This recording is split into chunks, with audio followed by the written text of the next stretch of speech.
ಮಂಗಳೂರಿನ ಕುದ್ರೋಳಿ ಎಂಬ ಶ್ರೀ ಗೋಕರ್ಣನಾಥೇಶ್ವರ ದೇವಸ್ಥಾನಕ್ಕೆ ನನ್ನ ಪಯಣ ಸಾಗಿತು. ಈ ದೇವಸ್ಥಾನವು ಶಿವನಿಗೆ ಸಮರ್ಪಿತವಾದ ಸುಂದರವಾದ ದೇವಾಲಯವಾಗಿದ್ದು 1912ರಲ್ಲಿ ಸಮಾಜ ಸುಧಾರಕರಾದ ಶ್ರೀ ನಾರಾಯಣ ಗುರುಗಳವರು ಸ್ಥಾಪಿಸಿದರು. ಇದರ ನವೀಕರಿಸಿದ ಚೋಳ ಶೈಲಿಯ ವಾಸ್ತುಶಿಲ್ಪ, ಸುಂದರವಾದ ಗೋಪುರ ಮತ್ತು ಮಹತ್ವ ದಸರಾ ಉತ್ಸವಗಳಲ್ಲಿ ಭೇಟಿ ನೀಡಲು ಇದು ಪ್ರಮುಖ ಕಾರಣವಾಗಿದೆ. ಹಾಗೆ ನನ್ನ ಪಯಣ ದಸರಾದಲ್ಲಿ ಸಾಗಿತ್ತು. ಹೋಗುವಾಗ ಎದುರಿಗೆ ಕಾಣಿಸಿದ್ದು ದೊಡ್ಡದಾದ ಪ್ರವೇಶ ದ್ವಾರ. ಹಾಗೆ ಮುಂದೆ ಹೋದರೆ ಕಾಣಿಸಿದ್ದು ಸ್ವಾಗತ ಕೋರುವ 2 ಆನೆಗಳು ಮತ್ತಷ್ಟು ನನ್ನ ಗಮನ ಸೆಳೆಯಿತು. ಹಾಗೆ ಶಿವಪಾರ್ವತಿ ಮತ್ತು ಗಣೇಶ ಕಾರ್ತಿಕರ ದರ್ಶನವಾಯಿತು.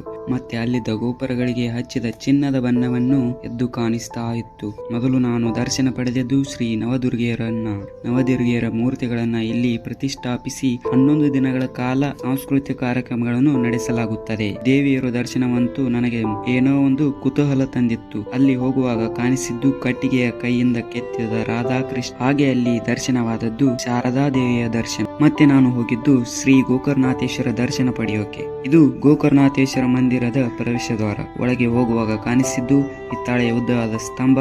ಹಾಗೆ ಮತ್ತೆ ಕಾಣುವುದು ಕಟ್ಟಿಗೆಯಲ್ಲಿ ಕೆತ್ತಿರುವ ಶಿವನ ವಿಷಯ ಕುಡಿಯುವ ದೃಶ್ಯವನ್ನು ನೋಡಬಹುದು. ಅಲ್ಲಿ ಕೇಳಿಸ್ತಿರೋ ಗಂಟೆ ಶಬ್ದ.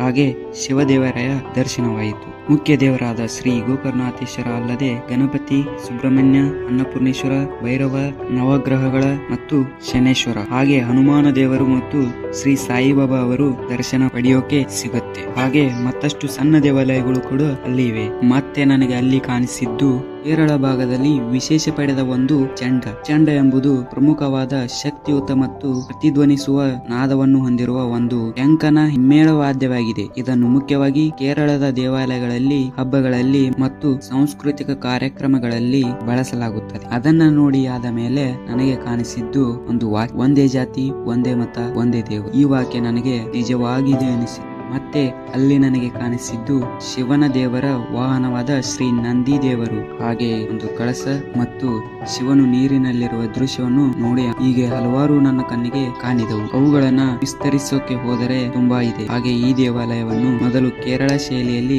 ನಿರ್ಮಿಸಲಾಗಿತ್ತಂತೆ. ನಂತರ 1991ರಲ್ಲಿ ಆಧುನಿಕ ಚೋಳ ಶೈಲಿಯಲ್ಲಿ ನವೀಕರಿಸಲಾಯಿತು ಎಂದು ತಿಳಿಯಿತು. ಹಾಗೆ ಇದು ಸುಂದರವಾದ ವಿವಿಧ ದೇವರುಗಳನ್ನು ಮತ್ತು ದೇವತೆಗಳನ್ನು ಚಿತ್ರಿಸುವ ಭಿತ್ತಿ ಚಿತ್ರಗಳಿಂದ ಅಲಂಕರಿಸಲ್ಪಟ್ಟ ಗೋಪುರವನ್ನು ಹೊಂದಿದೆ. ಹಾಗೆ ಕುದ್ರೋಳಿ ದೇವಸ್ಥಾನವು ಮಂಗಳೂರಿನ ದಸರಾ ಉತ್ಸವ ಕೇಂದ್ರವಾಗಿದೆ. ಹಾಗೆ ದಸರಾ ವಿಶೇಷ ಎಂದರೆ ದಸರಾ ಸಂದರ್ಭದಲ್ಲಿ ನಮಗೆ ಕಾಣುವ ನವದುರ್ಗೆಯರ ಮೆರವಣಿಗೆ, ಸಾಂಸ್ಕೃತಿಕ ಕಾರ್ಯಕ್ರಮಗಳು ಮತ್ತು ಧಾರ್ಮಿಕ ಆಚರಣೆಗಳು ನಡೆಯುತ್ತವೆ. ಈ ಸಮಯದಲ್ಲಿ ಪಶ್ಚಿಮ ಬಂಗಾಳದ ಶೈಲಿಯ ನವದುರ್ಗೆಯರ ಮೂರ್ತಿಗಳನ್ನು ಪ್ರದರ್ಶಿಸಲಾಗುತ್ತದೆ. ಈ ದೇವಾಲಯವು ವಿವಿಧ ಜಾತಿ ಧರ್ಮ ಜನರನ್ನು ಒಗ್ಗೂಡಿಸುವ ಮತ್ತು ಸಾಮಾಜಿಕ ಸಮಾಜತೆಯನ್ನು ಸಾರುವ ಪ್ರಮುಖ ಕಾರಣವಾಗಿದೆ. ಇದು ಮಂಗಳೂರಿನ ಒಂದು ಪ್ರಮುಖವಾದ ಧಾರ್ಮಿಕ ಮತ್ತು ಪ್ರವಾಸ ಸ್ಥಳ ಆಕರ್ಷಣೆಯಾಗಿದೆ. ಈ ಪಯಣವು ನನಗೆ ಇನ್ನಷ್ಟು ನಿಮ್ಮ ಮುಂದೆ ಹಾಗೆ ಪರದೆ ಮುಂದೆ ತೋರಿಸುವ ಒಂದು ಛಲ ಹುಟ್ಟಿಸಿ ನೀವು ನನಗೆ ಸಹಾಯ ಮಾಡಿ ಇನ್ನಷ್ಟು ನಾನು ನಿಮಗೆ ಪರದೆ ಮೇಲೆ ತರುತ್ತೇನೆ.